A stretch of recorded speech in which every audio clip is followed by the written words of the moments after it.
Ақтөбе гуманитарлық колледжі мектепке дейінгі тәрбие және оқыту мамандығы оқытушысы Нұрасқанова Анаргүл Әсепқызы.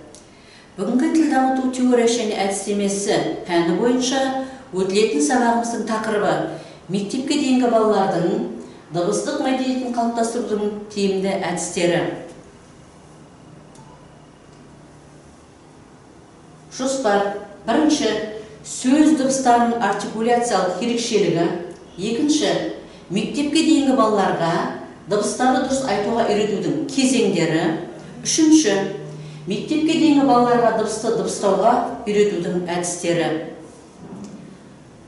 Балада дыбыстық мәдениетті қалыптастыру дегеніміз сөйлеу барысында тілдік құралдарды, яғни дыбыстарды дұрыс айту, мәнерлеп сөйлеуді, есту қабілеттерін жетілдіру, дұрыс тыныс алуды орынды пайдалана білу, яғни баланың сол дыбыстау мәдениетін қалыптастырудың жолдарын қарастыру, және бұл баланың сәби шағынан бастап қалыптасып бірте-бірте жетіліп отырады.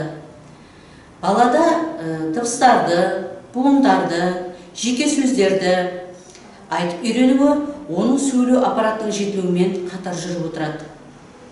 Дегенмен, барлық жастағы балаларда бұл дыбысты дұрыс айту процесі бірден қалыптаспайды. Міне сондықтан да кейбір балаларда дыбыстарды айтуда кемшіліктер кездесіп те отырады.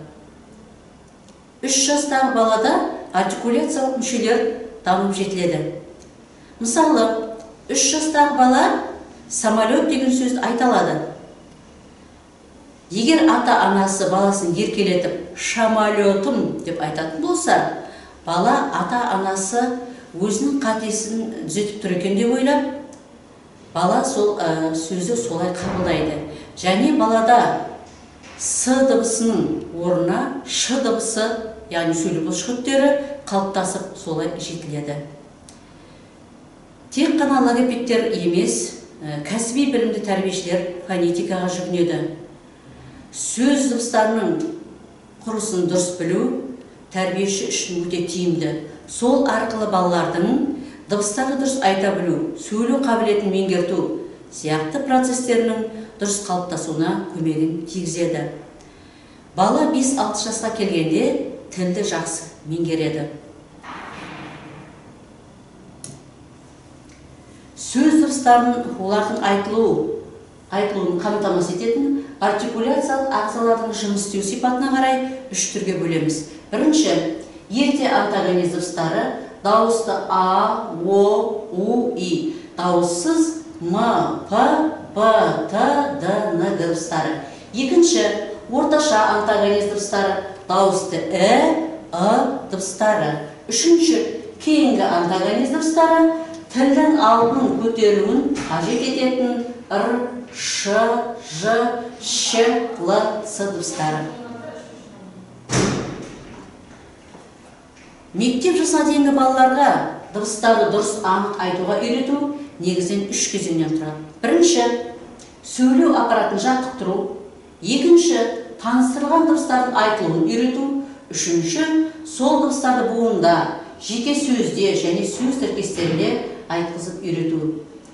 Сөйлеу аппаратын жаттықтыру, яғни әртүрлі жаттығулар арқылы жүзеге асырылады. Мысалы, тыныс алу жаттығуларын алайық. Мектеп жасына дейінгі балаларды дауысты дыбыстарды айтып үйретуге едәуір ұзақ тыныс алу арқылы машықтандыру қажет. Сөйлеу кезінде тыныс шығару процесін ұзарту мақсатындағы тыныс алу ағзалары жаттығулары сюжетті ойындар арқылы өткізу балалар үшін өте тиімді болып табылады. Мәселен, ұлпа қарды үрлейік. Бала ішке демді алады, демді жайлап жібереді. Ұлпа қарды үрлейік. Гүлдерді искейік, гүлді искеу. Демді жайлап біртіндеп шығарады. Гүлдерді искеу. Осы сияқты бірнеше жаттығуларды орындатуымызға болады. Келесі, ерін жаттығулары. Тоқаш жаттығу. Бұл ерін жаттығуларында көптеген тапсырмаларды балаларға көрсетуімізге болады. Балалардың жас ерекшеліктеріне сәйкес. Соның ішінде тоқаш, яғни еріндер біріктірілмеген дөңгеленіп тұрады. Яғни бұл тоқаш жаттығу балаларға бірнеше рет қайталатып жасатамыз. Келесі, еріндерді сүйіріліп алу, соңынан тістерді көрсете отырып, бірден тез күлу.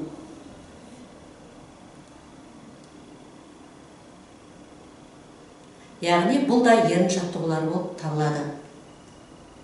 Келесі, тіл жаттығулары. Яғни ине салымдар жаттығу, бұнда балалар ұрттарына тілімен ине салады. Алма кезек ұртына тіліменен ине салады. Екінші жаттығу дәмді тосап. Бұл жаттығуда жымиып, ауызды ашып, кесе түрдегі жалпақ тілмен жоғары ерінді жалау. Яғни тіл жаттығуы. Бұл тіл жаттығуы болып табылады. Келесі, саусақ жаттығулары.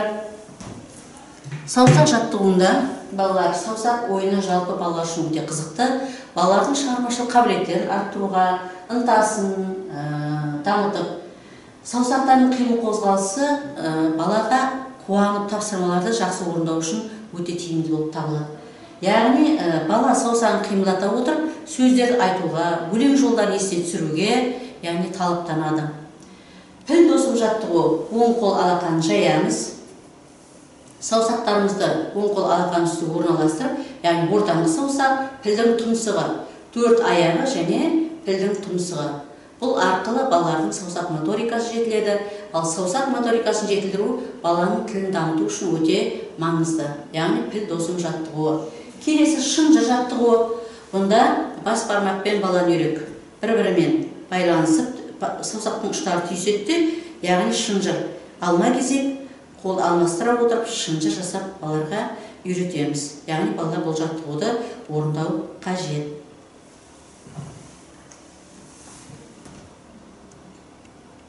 Келесі, екінші тапсырмамыз бойынша таныстырған дыбыстардың айтылуын үйрету. Яғни бұл балалар үшін өте маңызды болып табылады.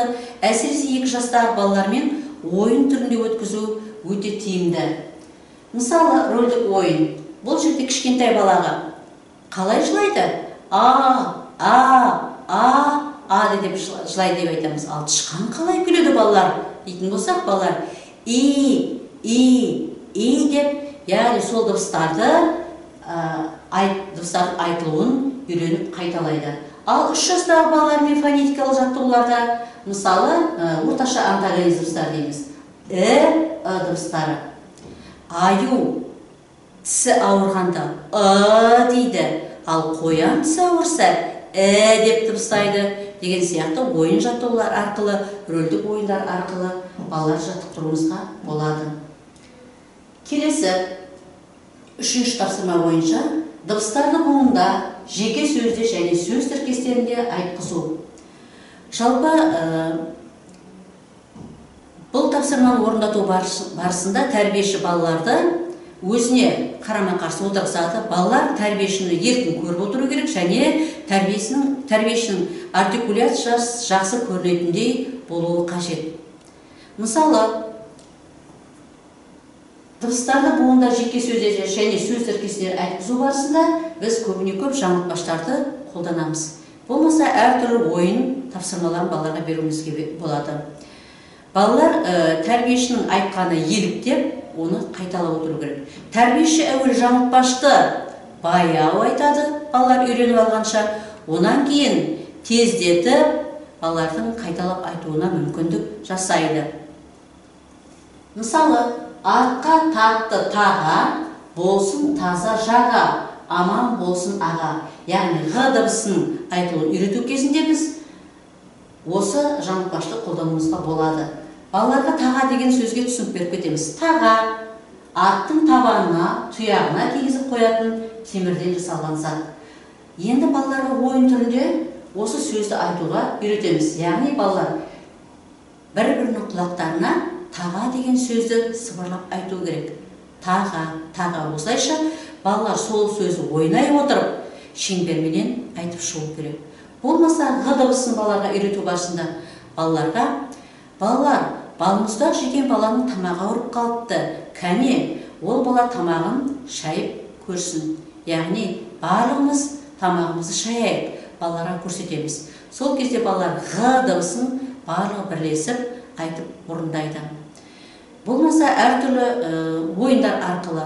Мәселен, армысыңдар арыстандар, дауыстарын шығарыңдар деген кезде амандасса тәрбиеші, арыстан болған балалар ыр деп дыбыс шығару қажет.